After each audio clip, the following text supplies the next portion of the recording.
where are people getting the money to put down on a house? It's really important that we maybe surrender the ego and we stop giving up on homeownership just because of a down payment. There are people who are able to make it possible depending on your situation. Common theme on this podcast is that you do not need 20% down to buy a house.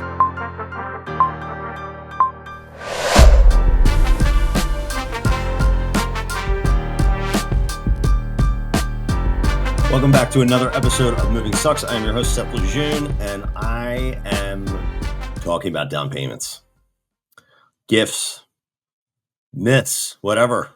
I constantly talk to people about, and these are people who own existing homes. I constantly talk to people about where are people ask me all the time, where are people getting the money to put down on a house? And right now it's hard to say for a house. Affordability isn't great. That's not only just for housing prices, but also just for, the groceries down the street. And what I tell them is that people have kind of gotten creative, and they have been getting creative for many, many years. But now, because affordability has, consolidated a little bit, it's gotten a little harder to buy a house. People have gotten even more creative, or they're more likely to pull on some of the levers I'm going to talk to you about in this episode.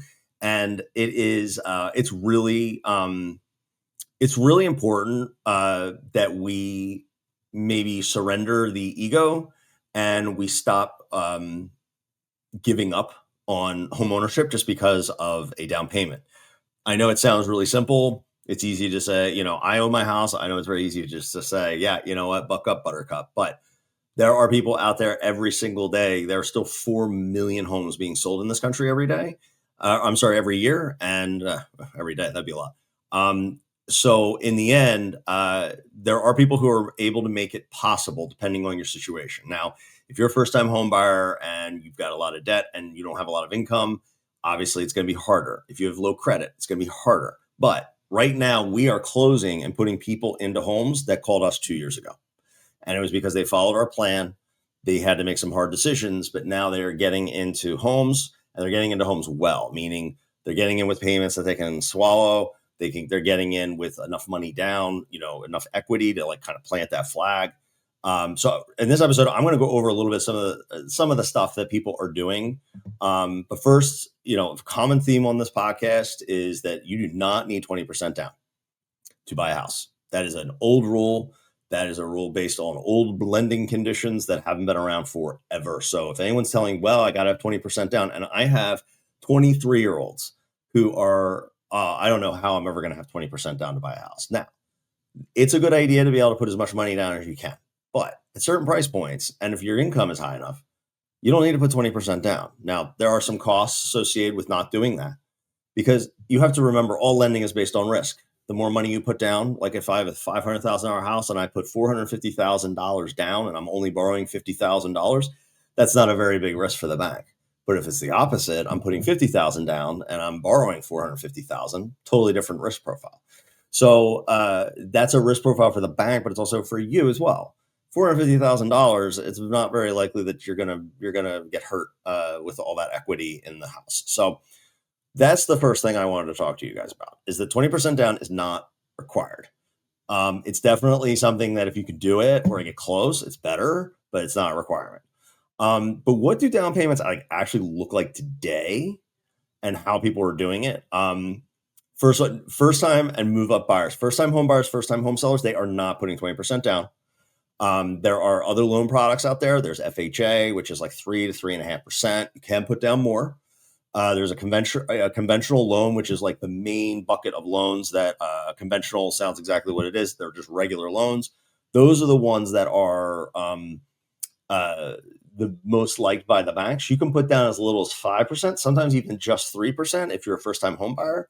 97% loan, which is what they kind of call it, and it's essentially it's a first-time home buyer program. You have to take some classes and all that, but you can get access to a house with 3% down.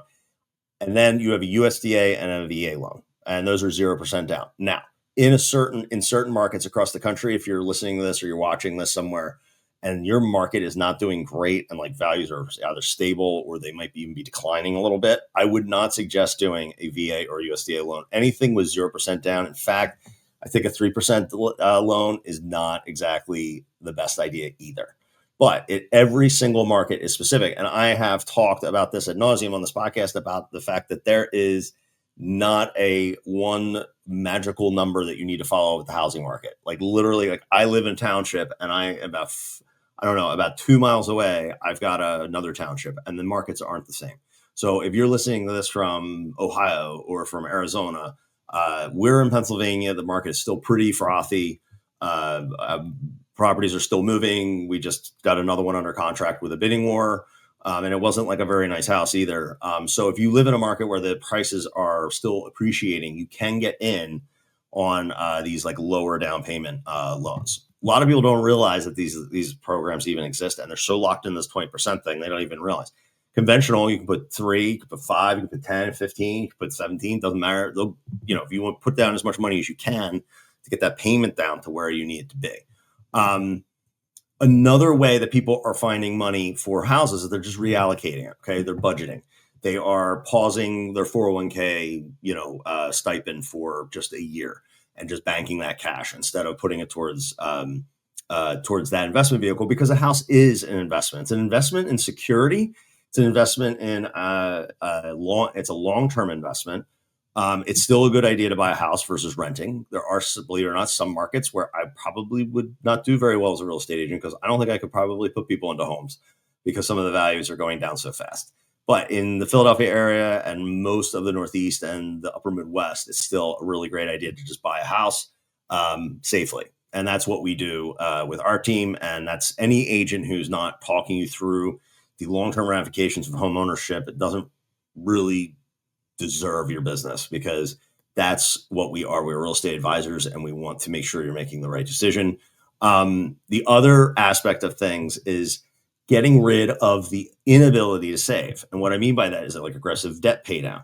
You can get into a situation where you want to save, you've got a lot of income, but you got a lot of debt. Getting over like kind of that mental hurdle and getting real aggressive with where things are with your debt situation can sometimes be favorable, not only from the lender scenario, so they're going to like you a lot more because you don't have all this debt, but also it frees you up over time to save and build wealth long term. That includes saving money for a down payment. Lifestyle downgrades, like if you guys are into DoorDash, you're doing this, and like the butt of the joke is there's too many kids going to buy Starbucks avocado toast and all that stuff. It's not all wrong. There is an aggregate. If you change the way that you do business or change the way you live, you can actually save a lot of money. I'm not discounting the fact that there are a lot of people out there who are really struggling at the cash register at the grocery store. But all these little modifications can add up. And that's how people in a year or two are saving enough where now we are putting them into houses. Another huge thing, and I'll probably cut an entire episode about this, is family wealth.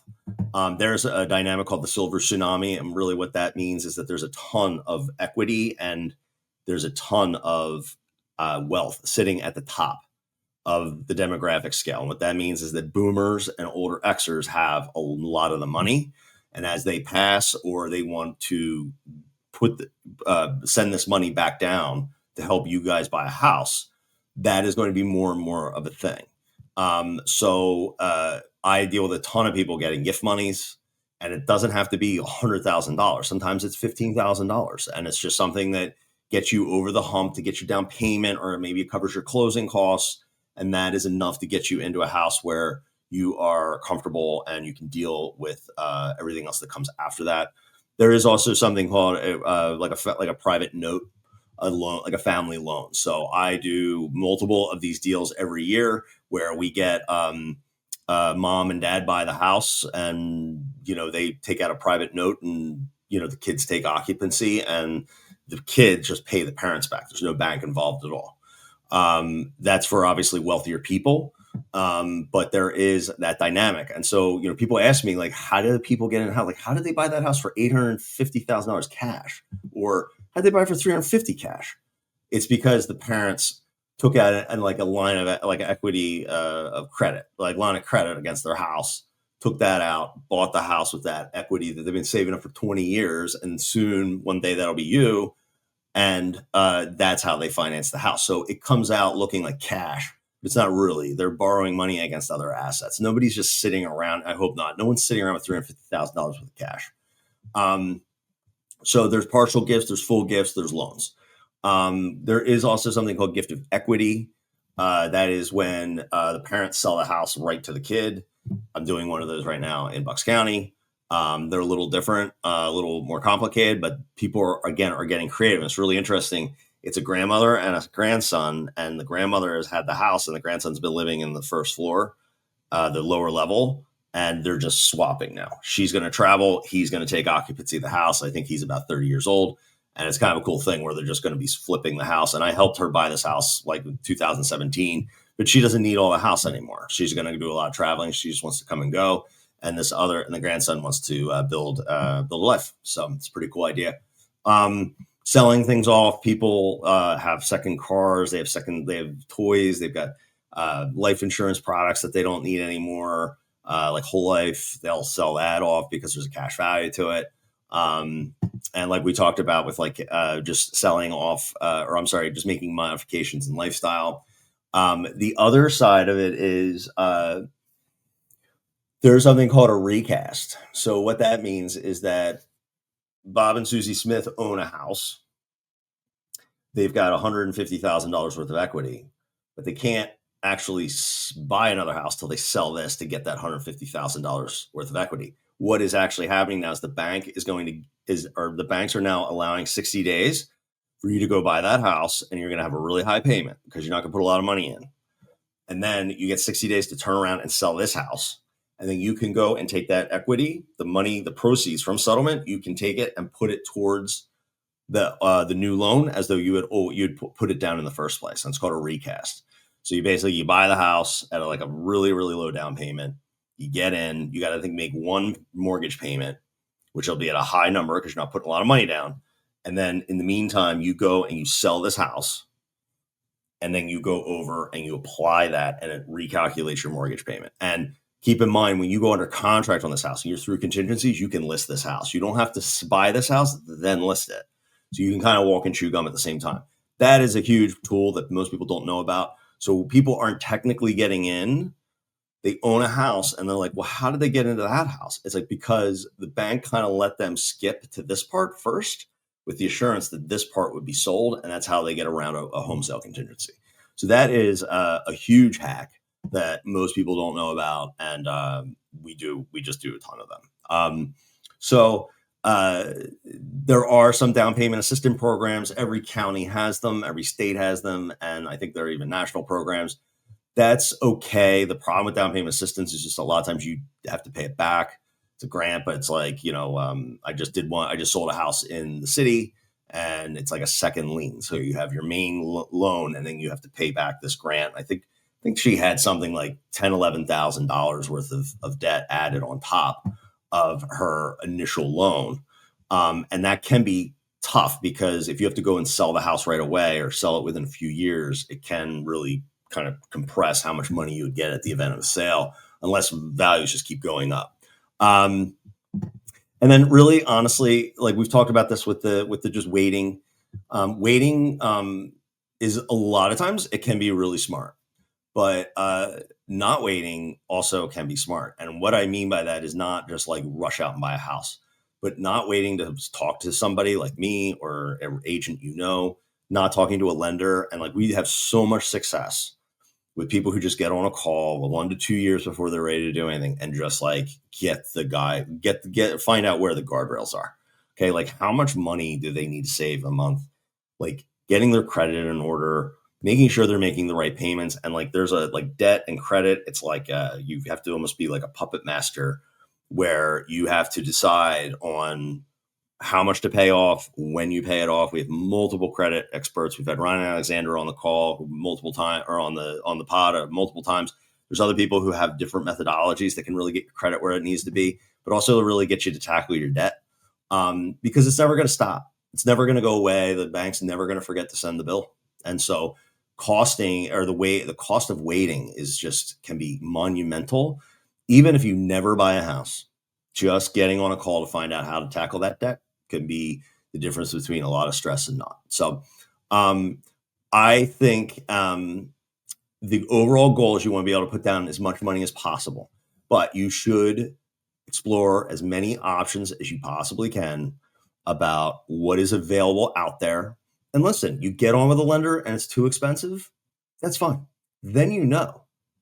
You don't have to save for a house necessarily right now, but you will almost always get something out of it, meaning you might get a really, really good strategy to pay down that credit card debt that's killing you every month. You're like worried about it coming in the mail, and it can get really mentally taxing and stressful. And when I got into a relationship and I didn't realize this person had a whole bunch of debt, it was pretty distressing. It almost wrecked everything. So I can certainly attest. I'm far, far away from that situation, but I've worked very hard not to be in that situation again. But I understand. I still remember the emotion and the emotionality dealing with the fact that there was this debt that I was like, oh my God, I got to pay this off on top of like everything else, and like, how am I going to do this?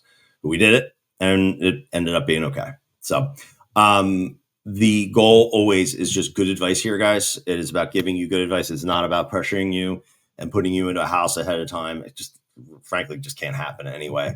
But anybody out there who's looking for any advice, even if you don't live here, I'm always an open book. I'll take any call if it means that I can help. If anyone out there helps a lot of people with first-time home buying, if you're a financial planner or you're a parent or anything, I'm happy to talk you through how to have a conversation. And our lenders deal nationally, so it's more than happy to make that connection for anybody. And if anybody has any comments, like, do you guys have like any success stories? Is there anything out there where you guys like thought you were destitute and destined for living under a bridge, and now you happily live in a house? I deal with it all day, every day, and it's the only thing that keeps me optimistic against the incessant news cycle now that has just turned all about affordability and how everyone is broke and no one can afford anything. I assure you that's not the case. But I also want to assure you that those people who are buying now were not always ready to buy. And that is the key, is that getting ready and saving for a house and getting your finances in order, even if you never buy a house, at the end of it, you are still going to be way ahead than most Americans. So hope you guys find that helpful. Thanks for tuning in, and I will see you on the next one.